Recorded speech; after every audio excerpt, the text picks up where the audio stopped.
ಎಲ್ಲರಿಗೂ ನಮಸ್ಕಾರ. ನಾನು ನಿಮ್ಮ ಡಾಕ್ಟರ್ ಬಿ.ಕೆ. ರಾಮ್ ಪ್ರವೀಣ್, ಜನತಾ ಆಯುರ್ವೇದ ಹಾಸನ. ಓಂ ನಮಾಮಿ ಧನ್ವಂತರಿ ಮಾದಿದೇವಂ ಸುರಾಸುರೈರ್ವಂದಿತ ಪಾದಪದ್ಮಂ ಲೋಕೆ ಜರಾರುಗ್ಭಯ ಮೃತ್ಯುನಾಶಂ ಧಾತಾರಮೇಶಂ ವಿವಿಧೌಷಧೀನ ಧನ್ವಂತರಿ ರಮಾನಾಥಂ ಸರ್ವರೋಗ ನಿವಾರಕಂ ಆಯುರ್ವೇದ ಪ್ರವರ್ತಾರಂ ವಂದೇ ಪೀಯೂಷದಾಯಕಂ. ಸರ್ವೇ ಜನಾಃ ಸುಖಿನೋ ಭವಂತೋ ಸರ್ವೇ ಸಂತೋ ನಿರಾಮಯ. ಓಂ ಶಾಂತಿ ಶಾಂತಿ ಶಾಂತಿ. ವೀಕ್ಷಕರೇ, ಇವತ್ತಿನ ವಿಷಯ ಗೌಟ್ ಅಥವಾ ಗೌಟಿ ಆರ್ಥ್ರೈಟಿಸ್.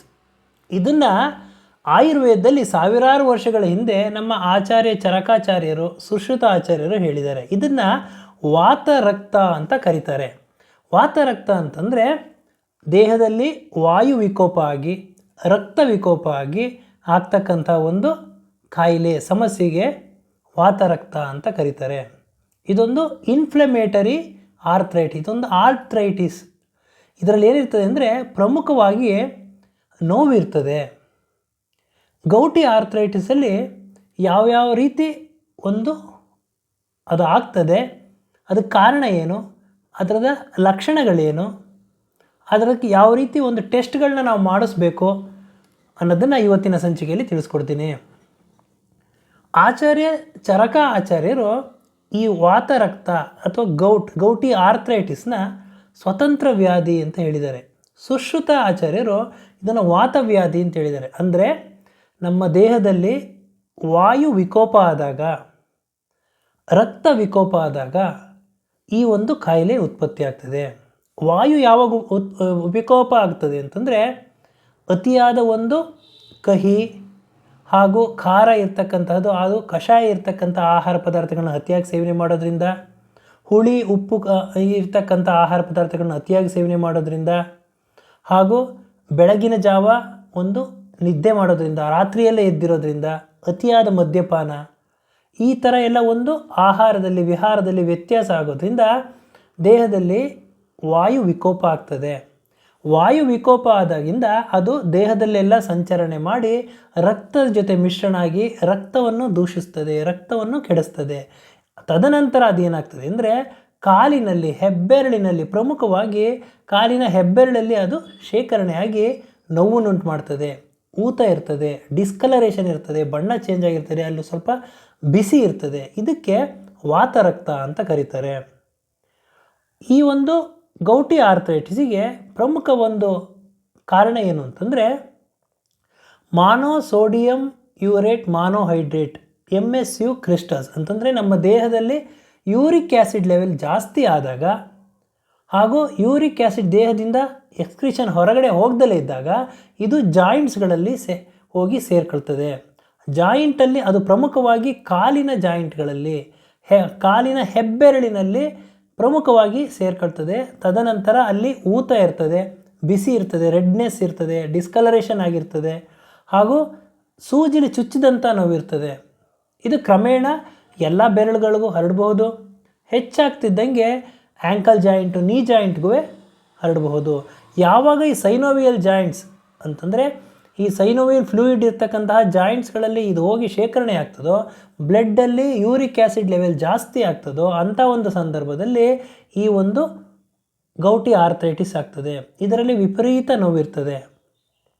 ಹಾಗೂ ಇದು ಪ್ರಮುಖ ಯಾವ ಕಾರಣದಿಂದ ಆಗ್ತದೆ ಅಂತಂದರೆ ಒಂದು ಆಹಾರದಲ್ಲಿ ಅತಿಯಾದ ಪ್ರೋಟೀನ್ ಇರ್ತಕ್ಕಂಥ ಆಹಾರ ಪದಾರ್ಥಗಳು, ಅಂದರೆ ಎನಿಮಲ್ ಬೇಸ್ಡ್ ಡಯಟರಿ ಫ್ಯಾಕ್ಟ್ರಲ್ಲಿ ಒಂದು ಆಹಾರದಲ್ಲಿ ಯಾವ ರೀತಿ ಈ ಒಂದು ಕಾಯಿಲೆ ಉತ್ಪತ್ತಿ ಆಗ್ತದೆ ಅಂತಂದರೆ ಪ್ರೋಟೀನ್ ಬೇಕು ಅಂತ ಅಂದ್ಬಿಟ್ಟು ಅತಿಯಾಗಿ ಪ್ರೋಟೀನ್ ಇರ್ತಕ್ಕಂತಹ ಮಾಂಸಾಹಾರಗಳು, ಪ್ರಮುಖವಾಗಿ ಸೀ ಫುಡ್ಸ್, ಮೀನು ಇರಬಹುದು, ಸೀ ಫಿಶ್ ಇರಬಹುದು, ರೆಡ್ ಮೀಟ್, ಇವುಗಳನ್ನೆಲ್ಲ ಅತಿ ಹೆಚ್ಚು ಸೇವನೆ ಮಾಡೋದ್ರಿಂದ ಇದರಲ್ಲಿ ಪ್ಯೂರಿನ್ ಅಂತ ಒಂದು ಅಂಶ ಇರ್ತದೆ. ಇದು ಶೇಖರಣೆ ಆಗಿ ಇದು ಯೂರಿಕ್ ಆ್ಯಸಿಡ್ ಲೆವೆಲ್ನ ಜಾಸ್ತಿ ಮಾಡ್ತದೆ. ಯಾವಾಗ ಯೂರಿಕ್ ಆ್ಯಸಿಡ್ ಲೆವೆಲ್ ಜಾಸ್ತಿ ಆಗ್ತದೋ ಆ ಯೂರಿಕ್ ಆ್ಯಸಿಡ್ ನಾರ್ಮಲ್ ಲೆವೆಲ್ಗಿಂತ ಜಾಸ್ತಿ ಆದಾಗ ಅದು ಕ್ರಿಸ್ಟಲ್ ಫಾರಮಲ್ಲಿ ಜಾಯಿಂಟ್ಸಲ್ಲಿ ಶೇಖರಣೆ ಆಗ್ತದೆ, ಸೂಜಿಲಿ ಚುಚ್ಚಿದಂಥ ನೋವು ಬರ್ತದೆ. ಇನ್ನು ಅತಿಯಾದ ಮದ್ಯಪಾನ ಮಾಡೋದ್ರಿಂದ ಈ ಒಂದು ಯೂರಿಕ್ ಆ್ಯಸಿಡ್ ಲೆವೆಲ್ ಜಾಸ್ತಿ ಆಗ್ತದೆ. ಹಾಗೂ uncontrolled hypertension B P control ಇಲ್ಲದೆ ಹೆಚ್ಚಾಗಿದ್ದಾಗ, ಹಾಗೂ ಅತಿಯಾದ ಒಂದು ಒಬೆಸಿಟಿ ಇದ್ದಾಗ, ಇದರ ಜೊತೆಗೆ ಲಿಪಿಡ್ ಅಂದರೆ ಕೊಲೆಸ್ಟ್ರಾಲ್ ಅತಿಯಾಗಿ ಇದ್ದಾಗ, ಹಾಗೂ ಲೆಡ್ ಪಾಯ್ಸನಿಂಗ್ ಅಂತಂದರೆ ಯಾವುದೋ ಫ್ಯಾಕ್ಟ್ರಿಗಳಲ್ಲಿ ಕೆಲಸ ಮಾಡ್ತಿರ್ತಾರೆ, ಧೂಳಲ್ಲಿ ಕೆಲಸ ಮಾಡ್ತಿರ್ತಾರೆ. ಆ ಲೆಡ್ ಪಾಯ್ಸನಿಂಗ್ ಆದಾಗ ಆ ಲೆಡ್ ಅಂಶ ದೇಹದಲ್ಲಿ ಸೇರಿಕೊಂಡು ಅದು ಯೂರಿಕ್ ಆ್ಯಸಿಡ್ ಲೆವೆಲ್ನ ಜಾಸ್ತಿ ಮಾಡಿ ಅದು ಎಕ್ಸ್ಕ್ರೀಷನ್ ಆಗದಲೇ ಅದು ರಕ್ತವನ್ನು ದೂಷಣೆ ಮಾಡಿ ಜಾಯಿಂಟ್ಸ್ಗಳಲ್ಲಿ ಹೋಗಿ ಶೇಖರಣೆಯಾಗಿ ಅದು ನೋವನ್ನು ಉಂಟು ಮಾಡ್ತದೆ. ಈ ಮಾನೋಸೋಡಿಯಂ ಯೂರೇಟ್ ಮಾನೋಹೈಡ್ರೇಟ್ ಈ ಒಂದು ಕ್ರಿಸ್ಟಲ್ಗಳು ಜಾಯಿಂಟ್ಸ್ಗಳಲ್ಲಿ ಶೇಖರಣೆ ಆಗೋದ್ರಿಂದ ಪ್ರಮುಖವಾಗಿ ಕಾಲಿನ ಹೆಬ್ಬೆರಳಲ್ಲಿ ಆಗೋದಕ್ಕೆ ಇದಕ್ಕೆ ಪೋಡಾಗ್ರಾ ಅಂತ ಕರೀತಾರೆ. ಅಂದರೆ ಕಾಲಿನ ಹೆಬ್ಬೆರಳಲ್ಲಿ ಇದು ಶೇಖರಣೆ ಆಗ್ತದೆ. ತದನಂತರ ಎಲ್ಲ ಒಂದು ಜಾಯಿಂಟ್ಸ್ಗಳಿಗೂ ಆಗೋ ಸಾಧ್ಯತೆಗಳಿರ್ತದೆ. ಇದರಲ್ಲಿ ಯಾವ್ಯಾವ ಲಕ್ಷಣಗಳಿರ್ತದೆ ಅಂತಂದರೆ ಅತಿಯಾದ ನೋವು ಇರ್ತದೆ, ಉರಿ ಇರ್ತದೆ, ರೆಡ್ನೆಸ್ ಇರ್ತದೆ, ಆ ಜಾಗ ಮುಟ್ಟಿದ್ರೆ ಬಿಸಿ ಇರ್ತದೆ, ಹಾಗೂ ರಾತ್ರಿ ಹೊತ್ತಲ್ಲಿ ಹೆಚ್ಚು ಉರಿ ನೋವು ಎಲ್ಲ ಕಾಣಿಸ್ಕೊಳ್ತದೆ. ಹಾಗೆ ಇದನ್ನು ಯಾವ ರೀತಿ ಕಂಡುಹಿಡ್ಕೋಬೋದು ಅಂತಂದರೆ ಪರೀಕ್ಷೆಗಳು, ಬ್ಲಡ್ ಇನ್ವೆಸ್ಟಿಗೇಷನ್ಸ್, ಬ್ಲಡ್ ಟೆಸ್ಟ್ಗಳಲ್ಲಿ ಮಾಡ್ಕೋಬೋದು. ಗೊತ್ತಾಯ್ತು. ಅದರಲ್ಲಿ ಪ್ರಮುಖವಾಗಿ ಸೀರಮ್ ಯೂರಿಕ್ ಆ್ಯಸಿಡ್ ಲೆವೆಲ್ ಗಂಡಸರಲ್ಲಿ 7 mg/dl ಜಾಸ್ತಿ ಇದ್ದರೆ ಈ ಒಂದು ತೊಂದರೆ ಇದೆ ಅಂತ ಅರ್ಥ. ಹೆಂಗಸರಲ್ಲಿ 6 mg/dl ಜಾಸ್ತಿ ಇದ್ದರೆ ಈ ಒಂದು ಕಾಯಿಲೆ ಇದೆ ಅಂತ ಅರ್ಥ. ಇದರ ಜೊತೆಗೆ ಫ್ಲೂಯಿಡ್ ಈ ಒಂದು ಬ್ಲಡ್ ಟೆಸ್ಟ್ ಮಾಡಿಸೋದ್ರಿಂದ, ಎಕ್ಸ್ರೇ ಮಾಡಿಸೋದ್ರಿಂದ ಹಾಗೂ ಮಸ್ಕ್ಯುಲೋಸ್ಕೆಲಿಟಲ್ USG ಅಲ್ಟ್ರಾಸೋನೋಗ್ರಫಿ ಮಾಡೋದ್ರಿಂದ ಈ ಒಂದು ಕಾಯಿಲೆನ ಕಂಡುಹಿಡ್ಕೋಬಹುದು.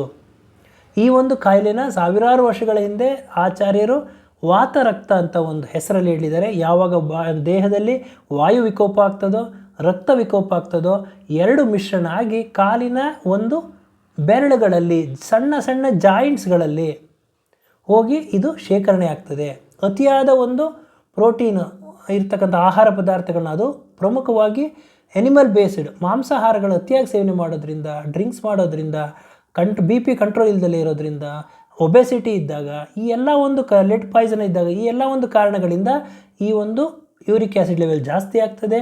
ತದನಂತರ ಈ ಒಂದು ಲಕ್ಷಣಗಳನ್ನು ತೋರಿಸ್ತದೆ.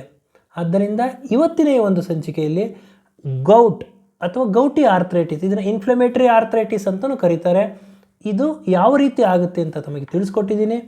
ಈ ಥರ ಯಾವುದೇ ಒಂದು ನೋವು ಬಂತು ಅಂದರೆ ತಕ್ಷಣ ಪೈನ್ ಇದೆ ಅಂತ ಅಂದ್ಬಿಟ್ಟು ಯಾವುದೋ ಒಂದು ಪೈನ್ ಕಿಲ್ಲರ್ ಮಾತ್ರೆನೋ ಇಂಜೆಕ್ಷನ್ನು ಗುಳಿಗೆನೋ ತಗೊಂಡು ಸುಮ್ಮನೆ ಆಗೋದಲ್ಲ. ಹತ್ತಿರವಿರ್ತಕ್ಕಂತಹ ತಜ್ಞ ವೈದ್ಯರನ್ನು ಭೇಟಿಯಾಗಿ ಅವರ ಸೂಕ್ತ ಸಲಹೆ ಸೂಚನೆಯನ್ನು ತಗೊಂಡು ಅದಕ್ಕೆ ಅವಶ್ಯಕತೆ ಇರತಕ್ಕಂತಹ ಪರೀಕ್ಷೆಗಳನ್ನ ಮಾಡಿಸಿ ಯಾವ ಕಾಯಿಲೆ ಅಂತ ಒಂದು ಪ್ರಮುಖವಾಗಿ ಅದನ್ನು ಖಚಿತಪಡಿಸ್ಕೊಂಡು ನಂತರ ಔಷಧೋಪಚಾರಗಳನ್ನ ಮಾಡಿಕೊಂಡು ಆರೋಗ್ಯದಿಂದ ಇರಬೇಕು ಅಂತ ಹೇಳ್ತಾ ಇವತ್ತಿನ ಈ ಒಂದು ಸಂಚಿಕೆಯನ್ನು ಮುಗಿಸ್ತಾ ಇದ್ದೀನಿ. ನನ್ನ ಈ ವಿಡಿಯೋ ತಮಗೆ ಇಷ್ಟವಾಗಿದ್ದಲ್ಲಿ ಲೈಕ್ ಮಾಡಿ, ಶೇರ್ ಮಾಡಿ ಹಾಗೂ ನನ್ನ ಎಲ್ಲ ಮುಂದಿನ ವಿಡಿಯೋಗಳಿಗಾಗಿ ಸಬ್ಸ್ಕ್ರೈಬ್ ಮಾಡಿ. ಧನ್ಯವಾದಗಳು.